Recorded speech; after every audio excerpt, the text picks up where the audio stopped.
Praise the Lord. கர்த்தரும் இரட்சகருமாகிய இயேசு கிறிஸ்துவின் இனிய நாமத்தினாலே உங்கள் அனைவருக்கும் என் அன்பின் வாழ்த்துக்கள். இந்த புதிய நாளை காண செய்த தேவனுக்கு ஸ்தோத்திரம் உண்டாவதாக. இந்த நாள் உங்கள் ஒவ்வொருவருக்கும் நன்மையாய் ஆசீர்வாதமாய் இருக்க கர்த்தர் அனுகிரகம் செய்வாராக. பிரசங்கி 10வது அதிகாரம் 4வது வசனம். அதிபதியின் கோபம் உன்மேல் எழும்பினால் உன் ஸ்தானத்தை விட்டு விலகாதே. இணங்குதல் பெரிய குற்றங்களையும் அமர்த்தி போடும். கர்த்தருடைய பரிசுத்த நாமத்திற்கு மகிமை உண்டாவதாக. அருமையான ஒரு வார்த்தை. அதிபதியின் கோபம். நமக்கு மேல் இருக்கிறவர்களுக்கு நம்ம மேல ஒரு கோபம் வந்துச்சுன்னா நீ உடனே விலகி ஓடிராத என்று சொல்லப்பட்டிருக்கிறது. எப்படியாவது இணங்க பார், ஒத்துப்போக பார், அவரோடு ஒப்புரவாக பார். இந்த இணங்குதல் பெரிய குற்றங்களையும் அமர்த்தி போடும் என்று சொல்லப்பட்டிருக்கிறது. தேவனை கோபப்படுத்துகிற ஒரு செயலை ஆதாமும் ஏவாளும் செய்வார்கள். ஆண்டவர் விலக்கின கனியை அவர்கள் புசிப்பார்கள். கர்த்தர் வழக்கம் போல அவர்களோடு உறவாடும்படிக்கு தோட்டத்தில் இறங்கி வருகிறார். இறங்கி வரும்போது அவர்கள் செய்த காரியம் என்ன தெரியுமா? அவர்கள் ஸ்தானத்தை விட்டு விலகினார்கள். ஆண்டவர் தேடுகிறார், ஆதாமே நீ எங்கே இருக்கிறாய் என்று. அவர்கள் விலகி ஒளித்து கொண்டார்கள் என்று வேதத்திலே சொல்லப்பட்டிருக்கிறது. இதனுடைய விளைவு என்னவென்றால் அவர்கள் தோட்டத்தை விட்டே துரத்தப்பட்டார்கள். இதே போல இன்னொரு காரியத்தை வேதத்திலே பார்க்க முடியும். சகரியா 3வது அதிகாரத்தில் அங்கே பிரதான ஆசாரியனாகிய யோசுவா நிற்பதை வேதம் காண்பிக்கிறது. அவனோ அழுக்கு வஸ்திரம் தரித்திருக்கிறான்.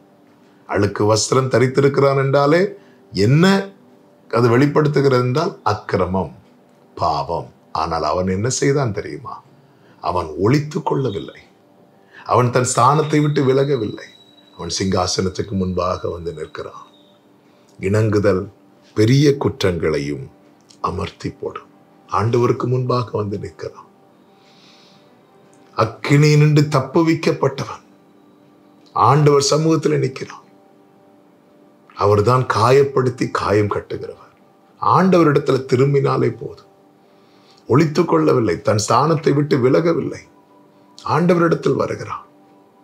அங்கே நடந்தது என்னவென்று நமக்கு தெரியும்.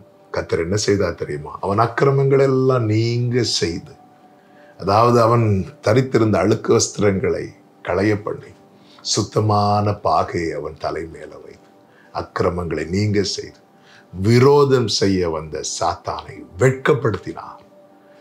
ஆமென். தவறாத மனிதன் கிடையாது. ஆனா நம்முடைய வாழ்க்கையில சில தவறுகள் வரும்போது நாம் என்ன செய்கிறோம்? விலகி ஓடுகிறோம் அல்லவா? அந்த இளையகுமாரன் எல்லாம் குறைவுபட்டு போன போது மீண்டும் தூரமாய் போய் தூர தேசத்திலே போனான் என்று சொல்லப்பட்டிருக்கிறது. தகப்பனிடத்தில் திரும்பவில்லை.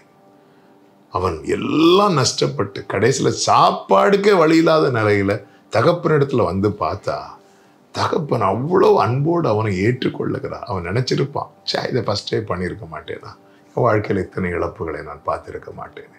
பிரியமான கர்த்தருடைய பிள்ளைகளை, விலக விலக நாம் கோபத்தை அதிகரிக்க பண்ணுகிறோம். இணங்க இணங்க கோபத்தை ஆற்றுகிறோம். ஆண்டவர் சமூகத்திலே தாழ்த்துவோம், இணங்குவோம். ஆண்டவரே என்னை இந்த ஒரு விசை இறங்கி மன்னிங்கப்பான்னு சிம்சோன் கேட்டான். பார்த்தீங்களா? இந்த ஒரு விசை. ஆமே, கர்த்தர் இறங்கினார் அல்லவா? அவரை கோபப்படுத்துகிற செயல் அது நமக்குள்ள வேண்டாம். இணங்குவோம். இணங்குதல் என்பது அவரோடு அவரிடத்தில் வந்து ஆண்டவரை இப்படி பண்ணிட்டேன்னு சொல்வது மட்டும் இல்லை. இனி அந்த செயல் என் வாழ்க்கையில வேண்டாம்ப்பா, வேண்டாம்ப்பா, நான் உங்களை கோபப்படுத்திட்டேன், உங்க முன்னாடி நிக்கிறேன், என்ன வேணுமோ பண்ணுங்கப்பா அப்படி சொல்லி விட்டு கொடுக்குறோம் பாருங்க. அந்த இடத்துல அவருடைய கோபம் நிச்சயமாய் ஆறும். இணங்குதல் அநேக குற்றங்களை அமர்த்தி போடும். சமூகத்தை விட்டு விலகாத. தேவ சமூகத்தை விட்டு பிரியாதிருங்கள். அவர் சமூகத்திலே இருங்கள், அவரோடு இருங்கள்.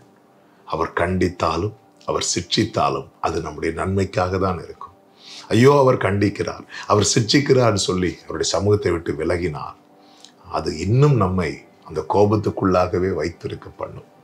இதை உணர்ந்து புரிந்து இணங்குவோம், கர்த்தரிடத்தில் தயவு பெறுவோம். கர்த்தர் நம்மை ஆசீர்வதிப்பார். ஜெபிக்கலாமா?